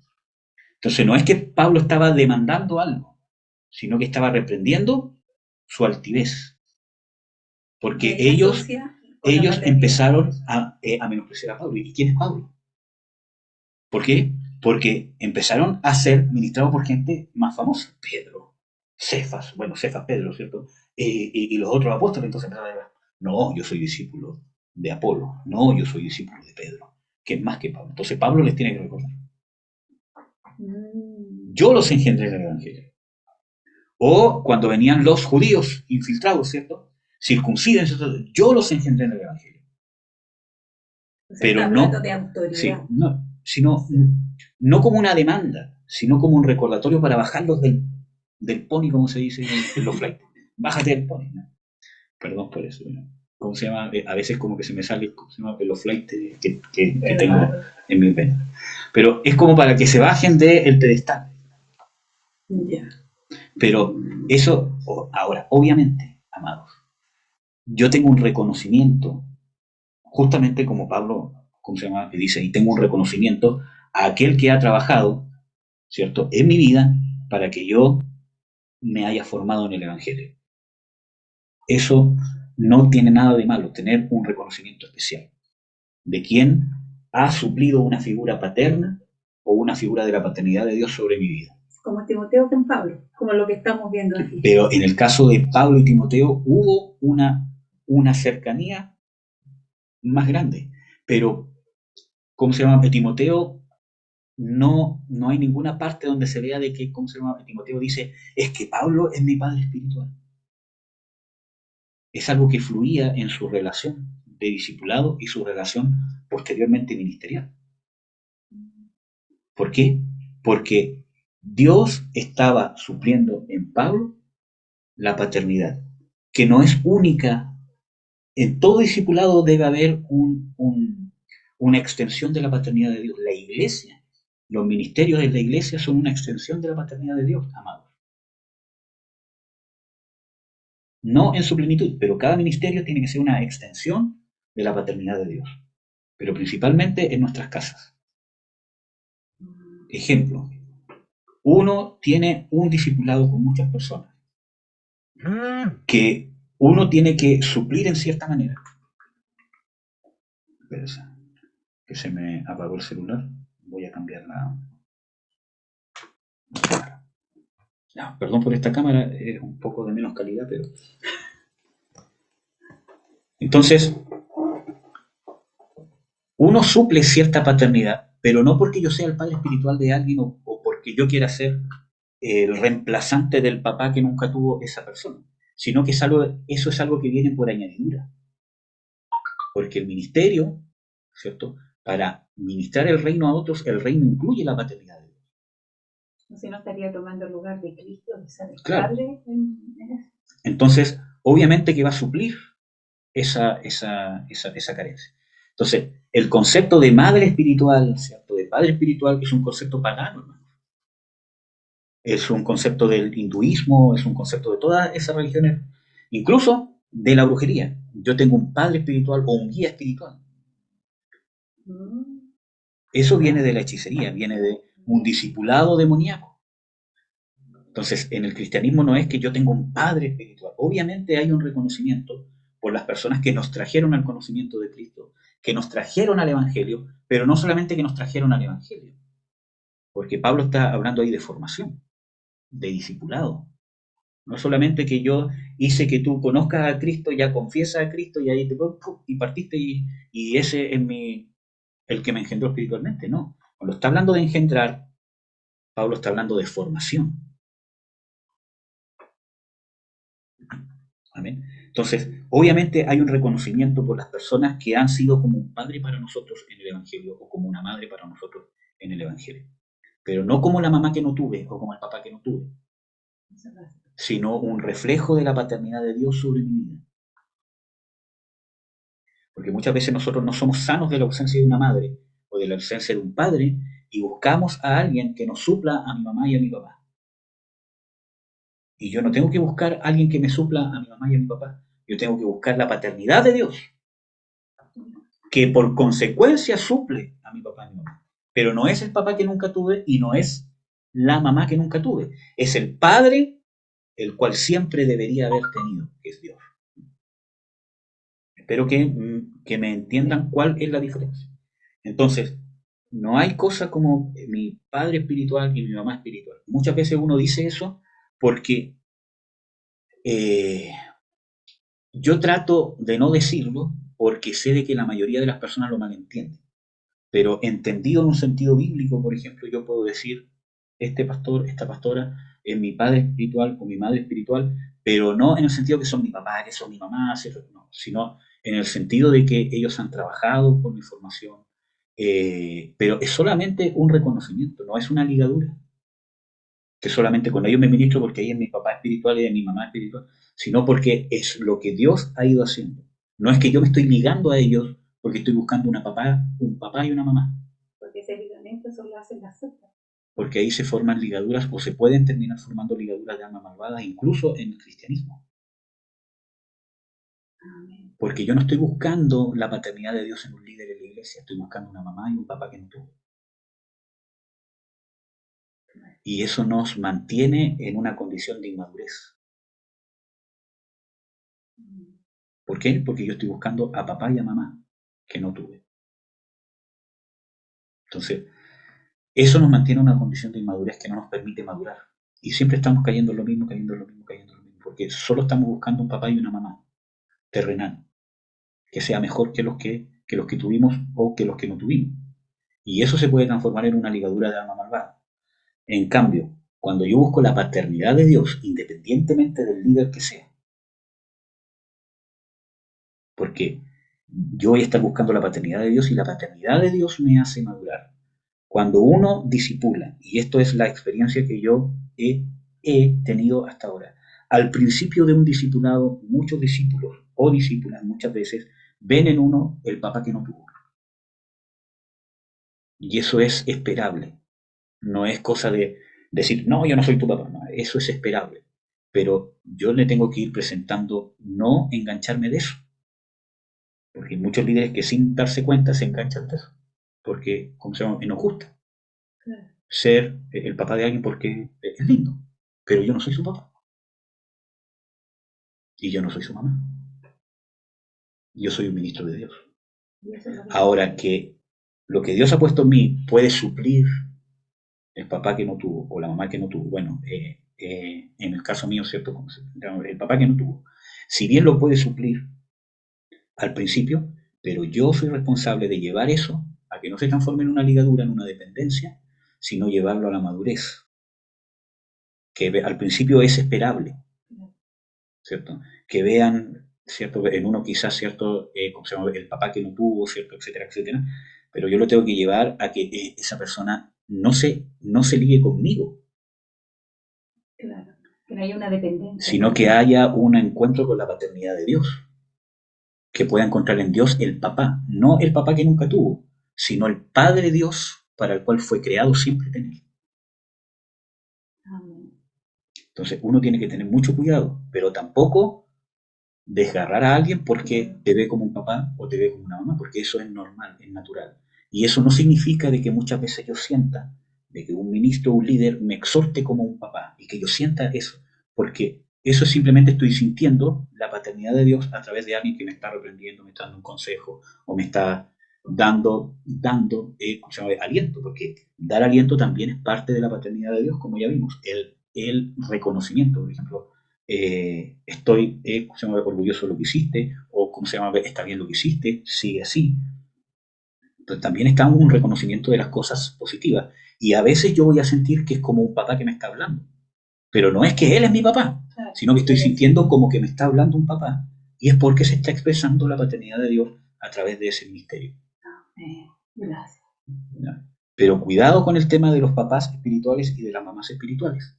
Porque desde el punto que lo malentendemos no es bíblico. No hay una ligadura. ¿Ya? Entonces, bueno, para terminar el tema de Timoteo, porque ya se está haciendo tarde, amados y amadas, nos encontramos con esa debilidad de Timoteo y también nos encontramos de que el temor incluso llevó a que hubiese un espíritu de temor.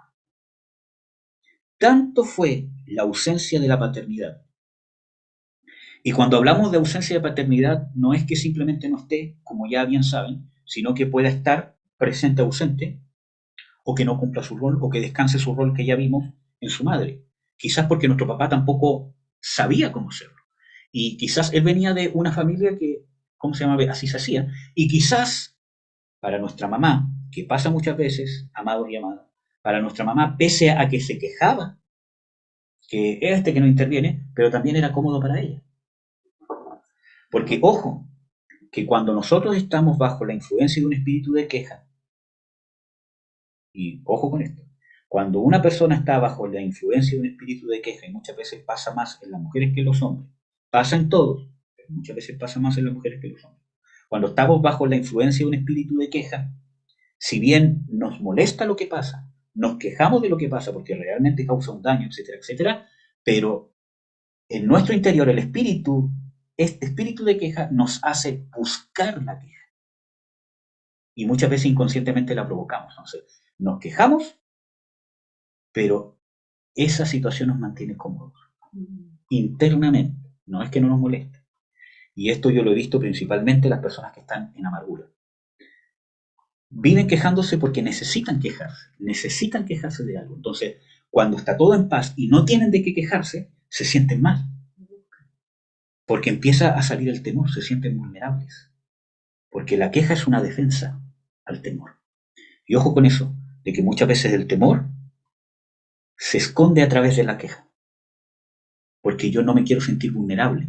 ¿En qué sentido? Miren, hermano, es complejo, es complejo. Es un tema profundo. Nosotros podríamos hablar solamente del temor e hicimos un estudio como de 3 sobre el espíritu de temor hace harto tiempo. Entonces, ¿qué pasa? El temor se esconde a través de la queja. ¿Por qué? Porque a través de la queja yo tengo argumento, ¿cierto? ¿Cómo podría decirle? Para sentirme víctima de alguien o que estoy en una situación compleja, donde gano atención, donde tengo la razón, ¿cierto? Y donde puedo expresar mis emociones que no tienen control. Entonces, ¿qué pasa? Cuando no tengo de qué quejarme, que muchas veces pasan con las hermanas cuando tienen un buen marido y no tienen de qué quejarse, se sienten vulnerables. ¿Por qué? Porque está dañada esta parte del amor, de la fortaleza y del dominio propio. Hay un espíritu de temor. No es en todos los casos, en algunos de los casos. También pasa con los hombres. Tienen una buena mujer y se encuentran que no tengo de qué quejarme. Entonces me empiezo a sentir vulnerable.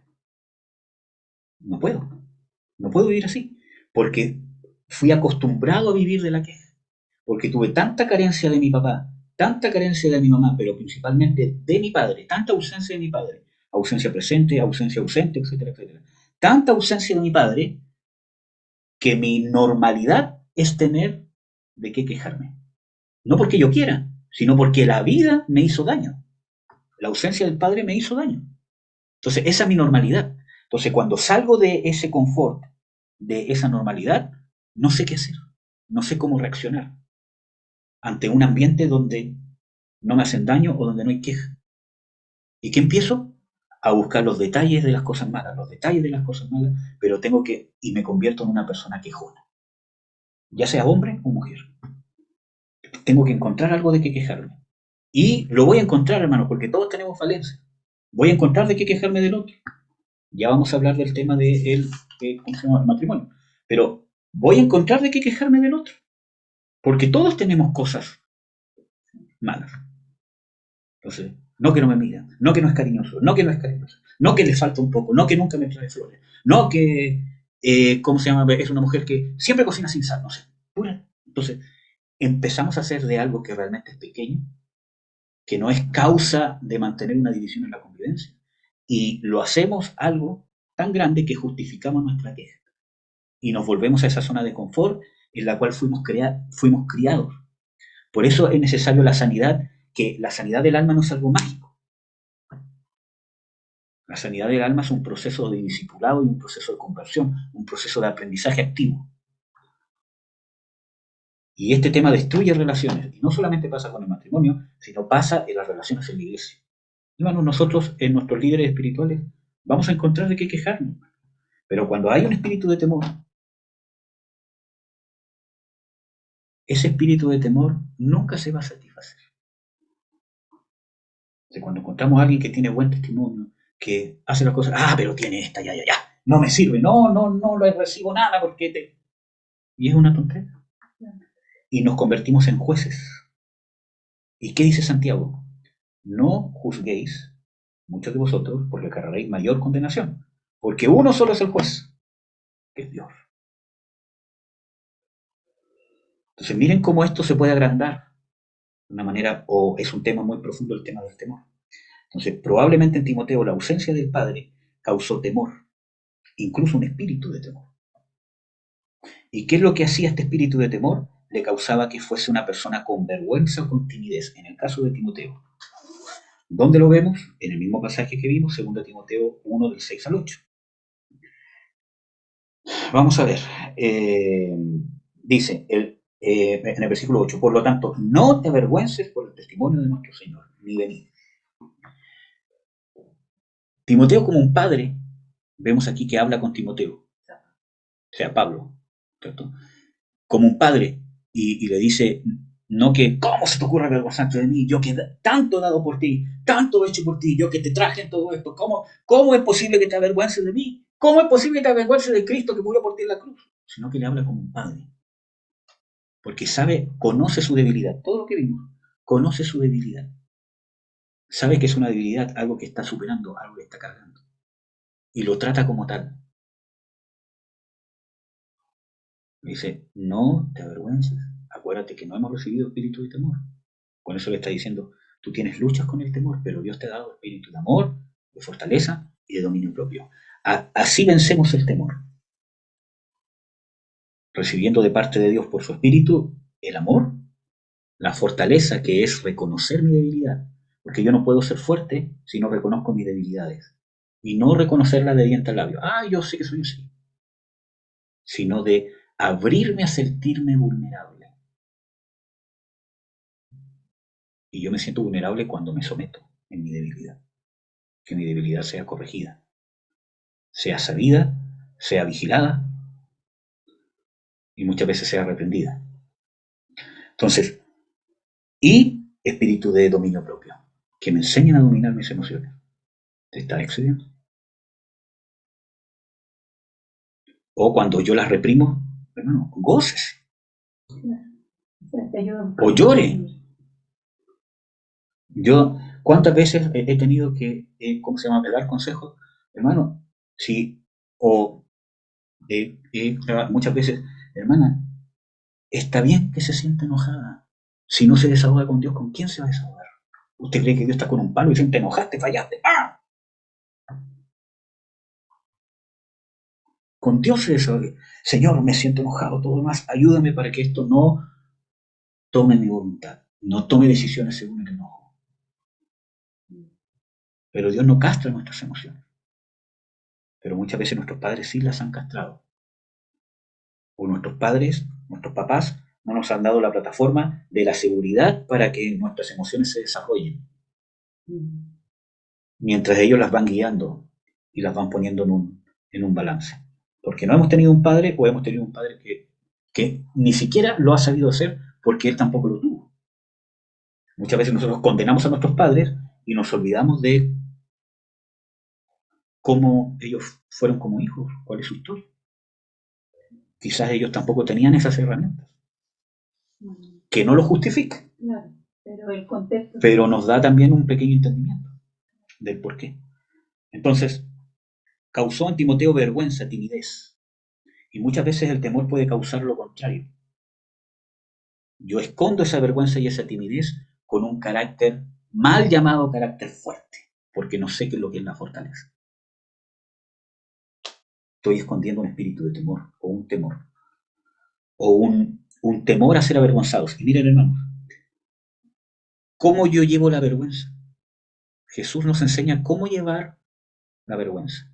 En Hebreos 12:2 dice, puesto los ojos en Jesús, el autor y consumador de la fe, el cual, habiéndole sido propuesto gozo, sufrió la cruz, menospreciando la vergüenza, y se sentó a la diestra de Dios. La fe en la promesa de Dios me hace menospreciar la vergüenza y sufrirla. Pierdo el temor a ser avergonzado. Pierdo el temor a no hacer el ridículo, ¿cómo se llama? En el sentido de que si Dios me pide que me pare de cabeza, me paro de cabeza. Si Dios me pide que hable y grite fuerte, voy a gritar fuerte porque no tengo temor a ser avergonzado. No estoy hablando de eso, estoy hablando de la vergüenza de lo mismo que venimos hablando ahora, de mi vulnerabilidad. Yo tengo que, pero si yo no me relaciono con Dios desde el punto de vista de mi debilidad, no voy a poder tener una relación estrecha con Dios. Porque incluso nosotros, amados y amadas, queremos mostrarnos fuertes con el mismo Dios. Es que yo lo puedo, yo puedo. No, es que no. Hermano, y Dios sabe que no podemos. Porque viene del Espíritu. Nuestra carne no tiene la capacidad de sufrir una tribulación siendo fieles. No podemos. Entonces, nuestra relación con Dios, si queremos que sea una relación de amistad, tenemos que abrirnos. No, Señor, tú sabes que soy débil, no, sino que actuar desde mi condición de debilidad con Dios. Una actitud. Perder la vergüenza. Miren, hermanos, yo ante Dios y ante la gente yo no tengo moral. A mí me han acusado de muchas cosas. Muchas cosas. Incluso he menospreciado de muchas cosas. Incluso poniendo en duda hasta mi moral y mi ética. Yo digo, Señor, yo ya no tengo moral. Tú me sacaste de lo más bajo. Yo soy vil y tú me perdonaste. Y si la gente quiere ver en mí lo que tú has hecho o no, me quiere tildar de aquí y de allá. Miren, hermanos, me han tildado de machista, sin conocerme, sin saber cómo soy con mi esposa. Un hombre machista aquí y allá, y ni siquiera saben la intimidad. Y han venido a mi casa a decirme machista, por tontera. Incluso hay, ¿cómo se llama? Hay gente que cree que yo castro a mi ¿cómo se llama? Esposa sin conocer cómo soy realmente. Entonces, hermano, yo no me defiendo porque perdí el temor a la vergüenza.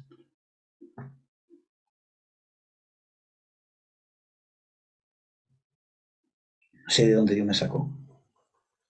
Entonces, tenemos que perder ese temor porque el temor nos lleva a esconder la vergüenza, a tenerle miedo a ser avergonzados. Y la reprensión muchas veces nos avergüenza. La reprensión que es para edificación, porque nos sentimos avergonzados.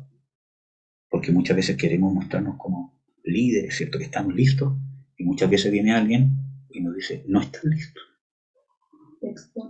No eres lo que crees ser. No eres un ministro, no eres una ministra, no eres aquí y te baja. Entonces yo tengo que perder ese miedo. ¿Cómo lo pierdo? Como lo hizo el Señor Jesucristo, con la fe, la confianza en el amor de Dios. ¿Qué más? Para Timoteo el temor fue un estorbo en su ministerio y el desarrollo de su ministerio. En el versículo 6 leemos que dice, por lo cual te aconsejo que despiertes el don de Dios que está en ti por la imposición de mis manos.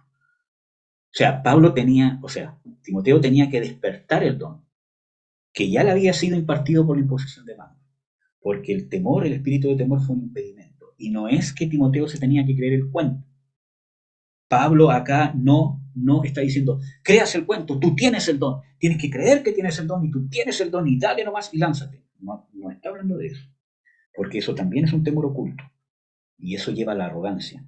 Pablo no está alimentando una arrogancia del creerse el cuento, sino lo que vemos acá es de que el temor fue un estorbo, no porque él se sentía el pobrecito, sino porque a causa de este temor que tenía dañada la percepción del amor, de la fortaleza y del dominio propio, no dejaba fluir el don como realmente es el don. Porque muchas veces nos pasa que por causa de estas falencias, el don no fluye como debería fluir, porque el don va acompañado de carácter. Para que el don fluya, tiene que ir acompañado del carácter. Entonces muchas veces tenemos el don, pero no tenemos el carácter. Y nos queremos respaldar lo que somos por el don que Dios nos dio. Revelación, sueños, palabra, profecía, milagros, sanidades que yo oro, ¿cierto? Y Dios me escucha, que Dios me responde, que Dios me guía, etcétera, etcétera. Entonces ponemos nuestra identidad, nuestro valor de lo que somos en los dones. Y ese es un error, porque el don no es nuestro. El carácter es nuestro, porque el carácter se siembra aquí. Las Escrituras dicen que Dios dio dones a los rebeldes. Entonces, es más importante el carácter que el don. Entonces, muchas veces usamos el don para esconder el temor. Entonces, importante, hermanos, si usted pone su valor que tiene, o se siente más valorado por Dios cuando fluye un don en usted, o piensa que tiene un lugar más prominente en la iglesia porque tiene un don, está equivocado y está equivocado. Y necesitamos sanidad. Porque nuestro valor lo da Jesucristo. En el momento que usted nació de nuevo. Y el valor activo que va a tener en el reino de Dios va a ser por causa de cómo Dios va transformando su carácter. tenga dones o no tenga dones. Lo que lo tiene que identificar es el carácter de Jesús en su vida, no el don. Acuérdense que Jesús dijo, vendrán muchos en aquel tiempo y dirán, profetizamos en tu nombre, echamos fuera demonios, predicamos en las plazas, sanamos enfermos, y Jesús le dice, no los conozco. Jesús no dice que eran falsas profecías, ni de falsos milagros. Solamente que no los conoce. No había una relación, porque se basaban en el don. Y nosotros muchas veces, pero si yo profetizo, tienen que considerarme. Si yo he echado fuera demonios también como ellos. Yo predico y yo tengo revelación como ellos. Estamos haciendo lo mismo. Nos estamos presentando delante de Dios con nuestro don. Si yo he profetizado. ¿De qué está preocupado Dios? De conocernos, de las relaciones, de parte de nuestra debilidad. Donde yo me abro con Dios. Esos son los que conoce Dios. Un día vamos a hablar de los conocidos de Dios, que es un tema muy bonito. Entonces, Timoteo, y esto sí que es para terminar, Timoteo se tuvo que esforzar más. Vamos a ver el capítulo 2, versículo 1. Pues tú, hijo mío, esfuérzate en la gracia que es en Cristo Jesús. Y esto es un tema importante. Si hemos tenido carencia con nuestro papá, ¿las podemos sanar en Cristo? Claro que sí, pero siempre va a ser cuando nosotros conocemos nuestras debilidades, como si ustedes pueden escuchar las enseñanzas que compartió Marcela en el grupo del apóstol. Hay una enseñanza que habla de cómo convertir la debilidad en una fortaleza, que creo que es la plenaria 1. Entonces, las dos cosas tienen que ir de la mano. ¿Por qué? Porque esta debilidad que tenía la ausencia del Padre, el temor, lo hizo esforzarse más. Y Pablo lo está llevando a convertir esta debilidad en una fortaleza. Porque si yo me esfuerzo más en amar, en entender qué es la fortaleza, en ser fuerte, y en el dominio propio, voy a ser una persona que va a tener más experiencia en el amor, más experiencia en ser fuerte realmente según el concepto divino, y me voy a dominar más, voy a tener mayor capacidad, porque en mi debilidad me voy a esforzar más, voy a estar más entrenado. Es como cuando usted, un hijo, ve de que le va mal ¿cómo se llama? En matemáticas, por ejemplo. No le va a traer un profesor que le haga que le haga de inglés. Claro. Le trae un profesor De de matemáticas. matemática y lo lleva una rutina. Y puede ser que si ese niño es bien enseñado, sepa que tiene una debilidad con la matemática, por lo tanto, cada vez que se enfrenta a un problema con matemática, sepa que se tiene que esforzar más, tiene que pensar más, se tiene que concentrar más, por lo tanto, lo va a hacer con mayor excelencia. Y que necesita más herramientas. Quizás no como alguien que se le da fácil la matemática, pero su carácter va a ser de mayor excelencia, su carácter se va a ver beneficiado. Porque es diferente a alguien que se le da fácil a alguien que le cuesta, pero que lo hace con diligencia. Tiene un carácter diligente en esa debilidad. El otro no, el otro sabe que le va bien y que lo hace fácil. Pero es una persona que en esa área no tiene una disciplina de esfuerzo. Amén. Entonces, se tuvo que esforzar más. El 4.2 dice, que prediques la palabra, que instes a tiempo y fuera de tiempo, redarguye, reprende, exhorta con toda paciencia y doctrina. Entonces, tenía que esforzarse más. Tenía que alguien decirle, esfuérzate, reprende, exhorta con toda paciencia, reprende, redarguye. Entonces, tenía que estar más atento, tenía que estar más puesto en su debilidad, y eso se transformó en una fortaleza. Versículo 5. Pero tú vela en todo, soporta las aflicciones, haz obra de evangelista, cumple tu ministerio. Lo llevó a enfocarse más en el ministerio que Dios le había dado. ¿Eh? Entonces, fue un estorbo en el ministerio y en su desarrollo, pero tuvo que esforzarse más. Y eso nos muestra de que tenemos que tener conciencia de nuestras debilidades y esforzarnos más en esa área para que se transforme de una debilidad en una fortaleza. Porque Dios no borra el pasado, lo restaura, pero nosotros traemos la cicatriz de la ausencia de un padre o de una madre. Y eso se potencia en la paternidad de Dios. Amén. ¿Alguna duda o algún comentario? Bueno, yo le pregunto. No, pero si tiene alguna otra duda, dámela nomás con confianza. Amadas,